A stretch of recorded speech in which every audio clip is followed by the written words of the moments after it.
Gracias, Señor. Bueno, muy bien, familia. Los dejo con esta hermosa pareja que nos va a ayudar a construir el día número 8.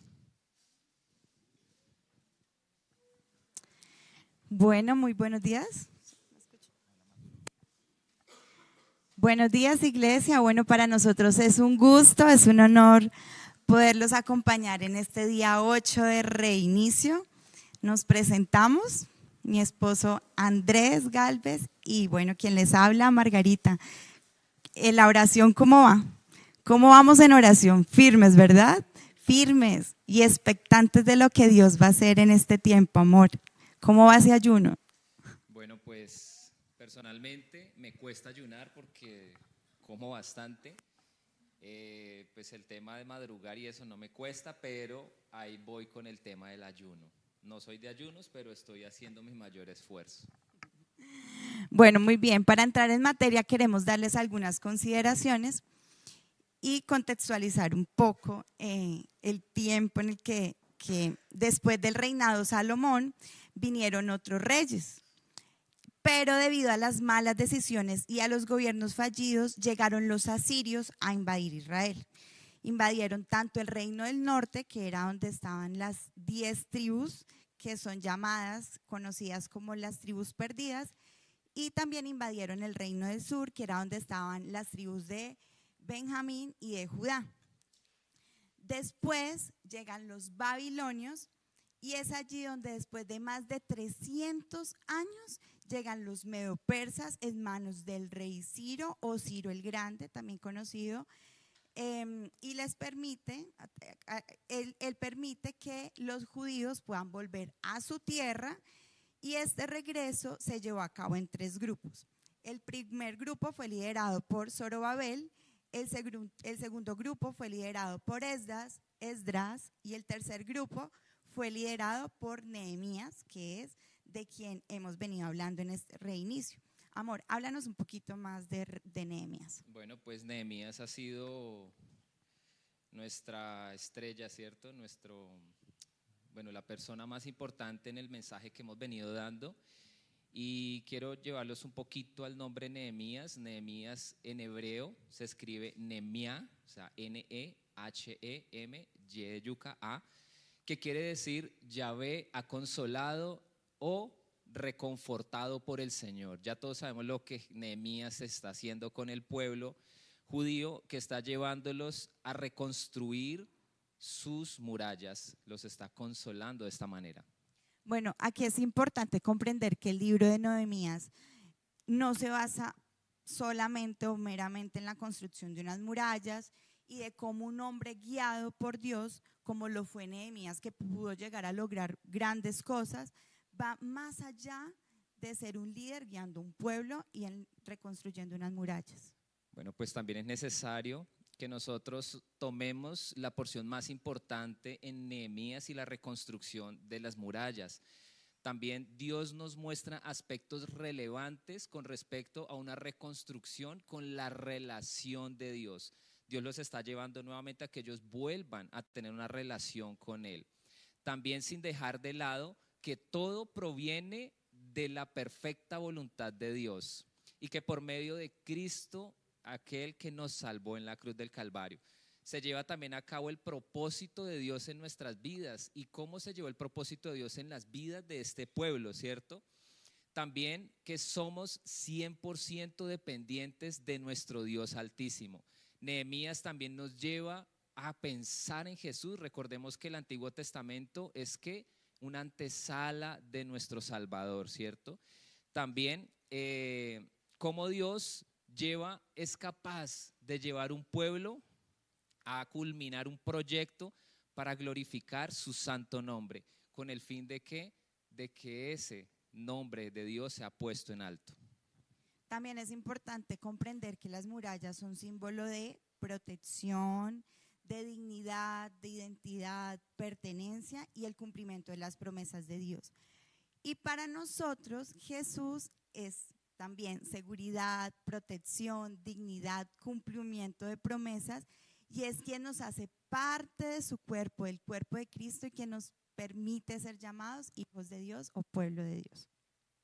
Por eso también es necesario que Dios nos muestre a través del libro de Nehemías cómo se reconstruye y se construye, porque van a haber retos, obstáculos, emociones encontradas, sentimientos, pero sobre todo la dependencia total de Dios en nuestras vidas. Aquí llegamos a un punto crucial en la reconstrucción de las murallas y es cuando el pueblo y Nehemías entran en desánimo.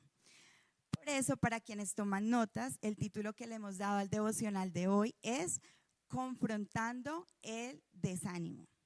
Pero amor, primero definamos qué es desánimo. Bueno, pues el diccionario de la Real Academia Española nos define el desánimo como desaliento, desmayo, depresión, abatimiento, bajón, bajoneo, desgana, decaimiento, apatía, desfallecimiento, desconsuelo y desmotivación. Y miren que el desánimo forma parte de todos los seres humanos. Yo creo que en algún momento todos hemos llegado a sentir desánimo, ¿verdad?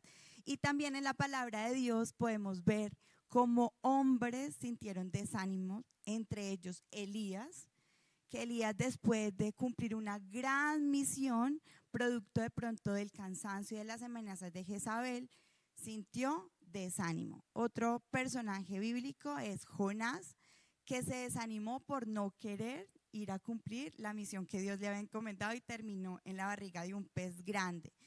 También podemos ver Jonás con todas sus pérdidas sintió desánimo. Jeremías, que es tan famoso, llamado el profeta llorón, y el mismo rey David también sintió desánimo. Bueno, y también a mí me gusta traer siempre a colación el nombre de Jesús, porque somos cristocéntricos, ¿cierto? Tener en cuenta que en Mateo 26, del 37 al 38, nosotros vemos a un Jesús que está desanimado, que está afanado, que está triste, y es cuando está reunido con sus discípulos y lleva parte, en el versículo 38, lleva parte a Pedro y a los dos hijos de Zebedeo, y les dice cuánto está afligido, y se aparta de ellos y con rostro en tierra le ora al Señor.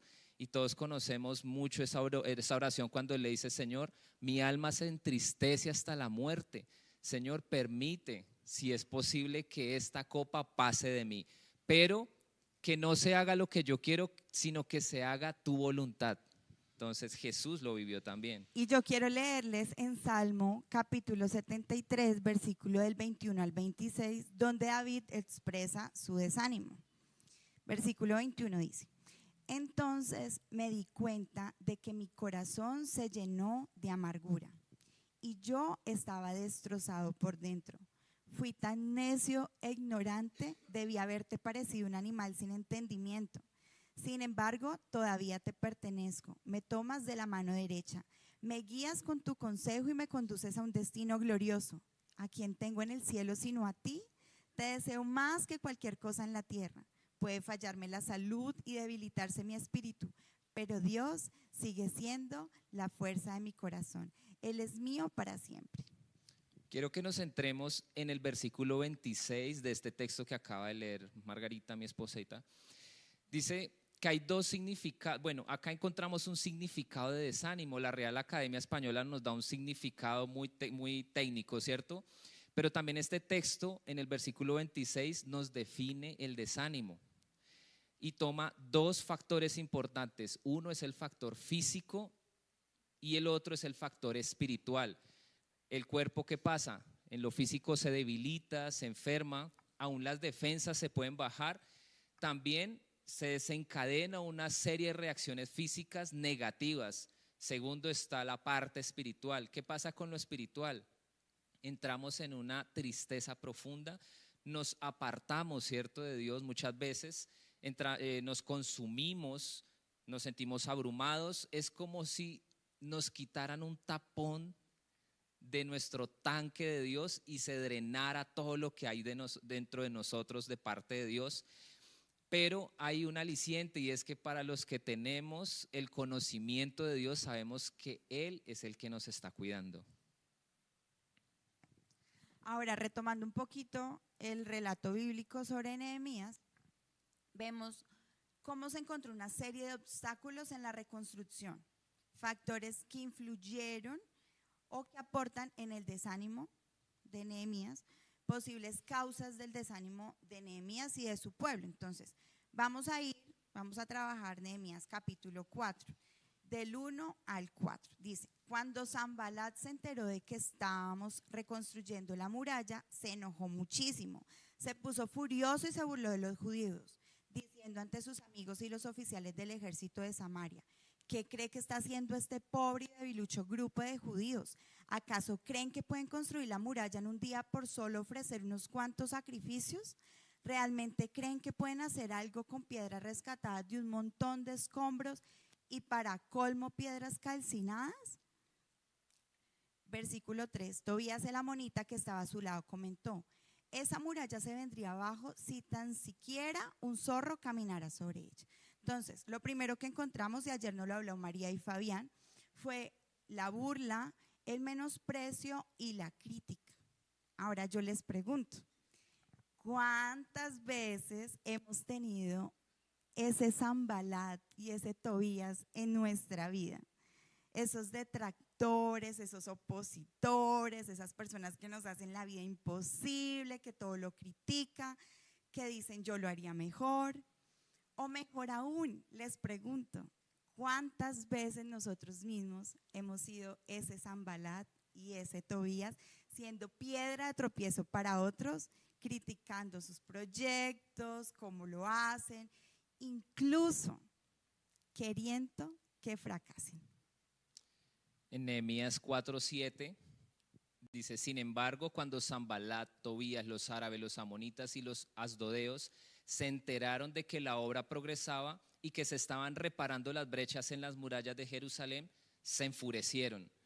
Todos hicieron planes para venir y luchar contra Jerusalén y causar confusión entre nosotros. Lo segundo que encontramos es que el enemigo utiliza el método de la intimidación y el miedo. ¿Para qué? Para generar confusión. Cuando nosotros estamos asustados, con miedo, no pensamos claro, ¿cierto? ¿Qué pasa? Nos empezamos a confundir. ¿Cuántas veces nosotros hemos conocido las acechanzas del enemigo? Y en lugar de nosotros buscar la dirección de Dios, estando confundidos, lo que hacemos es que huir o simplemente buscar cómo nosotros mismos podemos salir de esa situación. En Nehemías capítulo 5, versículo del 1 al 3 dice, en esos días algunos de los hombres y esposas elevaron una protesta contra sus hermanos judíos. Decían, nuestras familias son tan numerosas que necesitamos más comida para sobrevivir. Otros decían, hemos hipotecado nuestros campos, viñedos y casas para conseguir comida durante el hambre.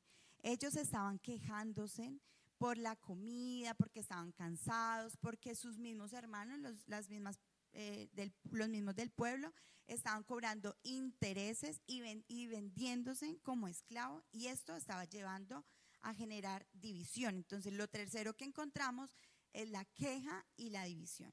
¿Y cuántas veces nosotros frente a las situaciones difíciles no respondemos con queja y muchas veces generamos división por causa de la presión de esas situaciones? Así es, también en Nehemías 6, no vamos a leer todo Nehemías 6 hasta del 6 al 9 porque es bastante larguito, pero sí quiero parafrasear algo. Y es uno cuando los árabes y los enemigos empiezan a enviarle comunicados a Nehemías diciéndole venga y hablemos. Dice que hasta el cuarto mensaje que le enviaron, Nehemías les decía, no puedo porque estoy haciendo una gran obra, estoy trabajando. Y en el quinto intento que hacen los enemigos, llevan es una carta abierta ante Nehemías, donde le dicen lo siguiente, esto sí lo quiero leer. Dice, circula un rumor entre las naciones vecinas y Gesem me asegura que es cierto, que tú y los judíos piensan rebelarse y que por eso se construye la muralla. Según sus informes, tú te propones ser rey. También informa que has nombrado profetas en Jerusalén para que proclamen acerca de ti. Atención, hay rey en Judá. Puedes tener la seguridad de que este informe llegará a oídos del rey, de modo que sugiero que vengas a hablar conmigo del asunto. Y Nehemías, que es un poco osado, le dice, todo lo que dices es puro cuento, o sea, le está diciendo chismoso. Es puro cuento. Se me saltó, perdón. Listo. Tú mismo inventaste todo. Solo trataban de intimidarnos, dice Nehemías, le dice al pueblo. Creían que podrían desalentarnos y detener la obra, de modo que seguí con el trabajo más decidido que nunca. Entonces, lo cuarto que nosotros vemos acá es la calumnia, la mentira, el chisme. Ahora, ¿cuántas veces no nos hemos visto o no nos hemos topado con este tipo de obstáculos cuando estamos desarrollando un propósito de Dios para la vida, ¿cierto? Pero aún peor, ¿cuántas veces hemos sido los causantes de esta situación? ¿Cuántas veces nosotros nos hemos levantado contra nuestros hermanos en mentira, en chisme, en acusación, en juzgar? Ahora, ¿cómo nosotros podemos afrontar esos obstáculos que se puedan presentar y que puedan ser causantes del desánimo? Bueno, primero indiscutiblemente la oración es el arma más poderosa contra el desánimo, y en Nehemías capítulo 4 versículo 4, perdón, capítulo 6 versículo 4, capítulo 6 versículo 14, vemos la oración después de un ataque de los enemigos a Nehemías. ¿Por qué Nehemías va a la oración? Porque allí es donde se fortalece su fe, es el que le permite recargar sus fuerzas, sus energías para cumplir con ese propósito. Y esto mismo lo hizo Jesús en el Getsemaní, ¿cierto? A pesar de que también tenía muchos dardos y muchos obstáculos en el propósito, lo que resaltamos tanto de Nehemías como de Jesús es que la mirada la tenían puesta en el propósito. Por más dardos que venían a él se fortalecía en la oración. Segundo, también nosotros tenemos que entender que pueden hacerse modificaciones necesarias al plan original. Como nosotros lo vemos, Nehemías tenía una forma de construir el muro al principio, pero cuando empiezan a presentarse los ataques, los obstáculos, ¿qué pasa? Hacen una modificación. ¿Y qué pasa? Esa modificación siempre debe venir guiada por la palabra de Dios. Esto donde lo encontramos nosotros en el versículo 4:16. Nosotros estamos sujetos a la voluntad de Dios. Así es que si Él te lleva a hacer cambios en el modelo original, pues debes actuar en el momento en el que Dios te está diciendo que actúes, ya que son necesarios para continuar con la obra de Dios. Tercero, ¿cómo afrontamos los obstáculos o cómo afrontamos el desánimo? Rodeándonos de personas que nos ayuden, que nos aporten, que quieran lo mejor para nosotros, que nos aconsejen bíblicamente, que oren por nosotros, que sean esos escuderos y que cuando estemos caídos sean quienes nos levanten los brazos. En el versículo 4, en el capítulo 4, versículo 23, Nehemías estaba rodeado de personas fieles que lo acompañaron en todo momento y que lo ayudaron a trabajar en ese propósito mayor que era reconstruir las murallas. Correcto. Cuarto, estar siempre atentos a futuros ataques del enemigo, estar alertas. Miren que en el versículo 4 del 17 y el 18 nosotros vemos cómo ellos, la mitad construía, la otra mitad protegía, pero los que estaban construyendo tenían la espada al lado, al costado, porque estaban ¿qué? Atentos a cualquier posible ataque del enemigo. También queremos resaltar la actitud de valentía de Nehemías. También hay que tener una actitud de valentía. Nehemías, a pesar de todo lo que querían hacerle, lo que hizo fue seguir adelante, ser valiente, decidido, determinado, porque sabía quién lo había enviado. Sabía que el propósito era mayor y sabía quién era el que estaba respaldando su obra. Y esto nos lleva a una frase final, y es que, iglesia, cuando sientas que tu cuerpo y tu alma desfallecen, recuerda que Dios es tu mayor fortaleza y es quien te guiará a la victoria. Bueno, y quiero dejarlos también con lo siguiente. Dice la palabra del Señor Por último, fortalézcanse con el gran poder del Señor. Pónganse toda la armadura de Dios para que puedan hacer frente a las artimañas del diablo. Miren, algo importante para que nosotros no caigamos en desánimo, que todos los dardos de fuego de los que habla Pablo no nos hagan efecto, es que estar revestidos de la armadura de Dios, porque ataques van a venir siempre, pero cuando nosotros nos revestimos y nos fortalecemos con la palabra y con la armadura de Dios, esos ataques no nos van a hacer frente. Nosotros vemos en Nehemías un hombre que estaba decidido, como lo decías tú. Él estaba decidido y más decidido que nunca. O sea, cuando él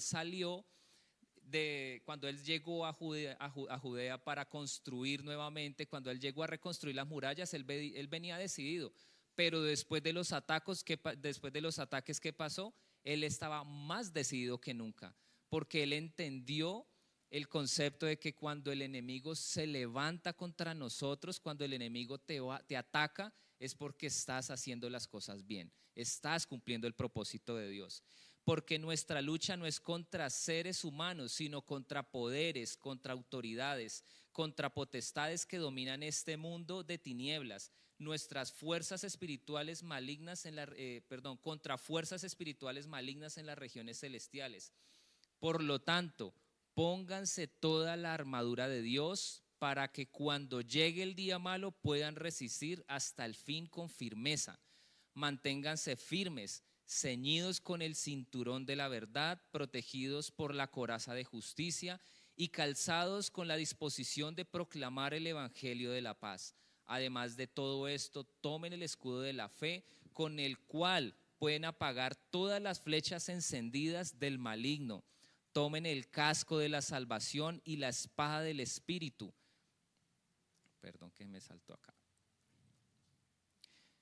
Y la espada del Espíritu, que es la palabra de Dios. Nos dice también el texto: oren en el Espíritu en todo momento, con peticiones y ruegos. Manténganse alertas y perseveren en oración por todos los creyentes.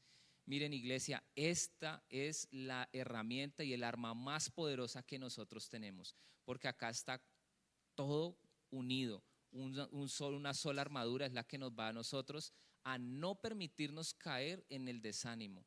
Y ya leímos anteriormente las posibles causas, ¿no? Porque pueden haber muchas otras causas dependiendo la circunstancia en la que nosotros estamos. Pero hablando específicamente de Nehemías, eso era lo que nos mostraba.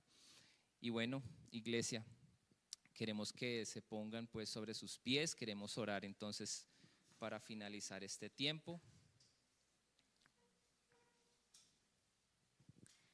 Bueno, amado Dios, te damos gracias, Señor, por esta palabra, porque tú nos muestras, amado Dios, que el desánimo es un estado por el cual podemos atravesar en cualquier momento de nuestra vida, en cualquier etapa, en cualquier proyecto que podamos emprender, Señor. Pero también nos dices en tu palabra que tú estás ahí peleando la batalla por nosotros, Señor, que tú estás ahí encargándote de todos los asuntos que giran alrededor de ese propósito mayor, Señor. Y te damos gracias, Padre, porque podemos ir confiadamente a ti, Señor, porque entendemos, Señor, que eres grande, que eres poderoso, que eres milagroso, Señor, y que para los hijos de Dios todas las cosas no son para bien. Te damos gracias, Señor, por hacernos parte de ese propósito, por hacernos instrumento tuyo, por usarnos, Señor, con alguna palabra de sabiduría, Dios, con algún consejo, porque también nos usa, Señor, para levantar a otros, para levantar el desánimo, Señor,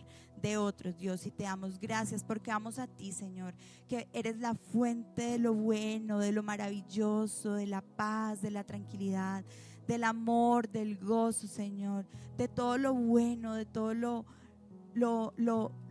natural, todo lo maravilloso, Señor.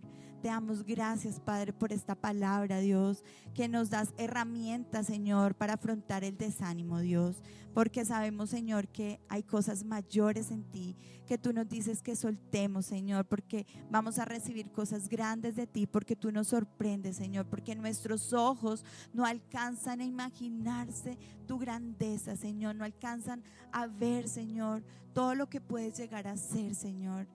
Gracias, Señor, por permitirnos conocerte. Gracias, Señor, por atraernos con tus cuerdas de amor. Gracias, Señor, por conocer tu palabra, por saber tus pensamientos, Señor, por conocer, Señor, lo maravilloso y lo soberano que eres, Señor. Ayúdanos a entender, ayúdanos a tener la fe y la confianza puesta en ti, Señor, de que tú estás actuando en cada situación, de que tú tienes el control, Señor, que todo está bajo tu control, Señor. Así nuestros ojos terrenales estemos viendo algo totalmente diferente, Señor. Danos un corazón que nos ayude a creer y a entender tu propósito, Señor.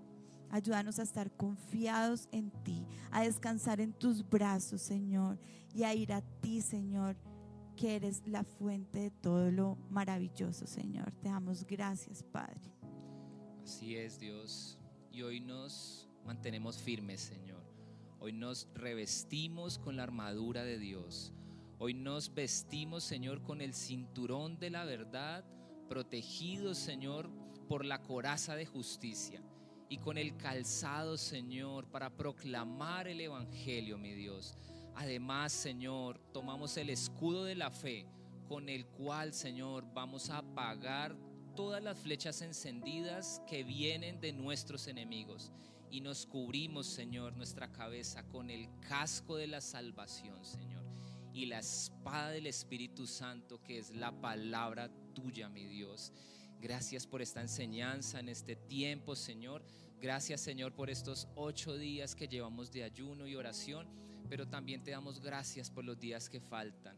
Gracias por permitir disponer este tiempo, Señor, para tu iglesia, para que nos fortalezcamos, para que nos levantemos, Señor, como pueblo de Dios y podamos ver tu gloria, podamos ver, Señor, tus promesas cumplidas en nuestra vida, para que nuestros proyectos, lo que estemos construyendo, Señor, esos muros que estemos construyendo, seas tú, mi amado Señor, guiándonos al propósito mayor, que es glorificar tu santo nombre, Dios. A ti, Señor, en ti, Señor, colocamos nuestra vida, nuestros proyectos, nuestros sueños, nuestros anhelos. Todo lo que somos te pertenece, mi Dios. Nosotros, todo lo que hemos conseguido no viene del sudor de nuestra frente, sino es por tu misericordia, es por tu gracia, Dios. Y hoy te adoramos y te bendecimos y colocamos este tiempo y nuestra familia y todo lo que somos en tus manos, mi Dios. Damos a ti toda gloria y toda honra en el nombre de Jesús. Amén y amén. Iglesia, un feliz.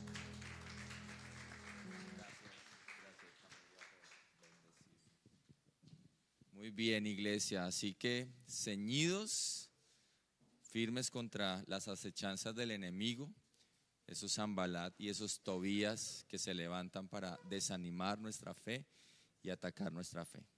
Así que estamos firmes y seguimos adelante con nuestro reinicio.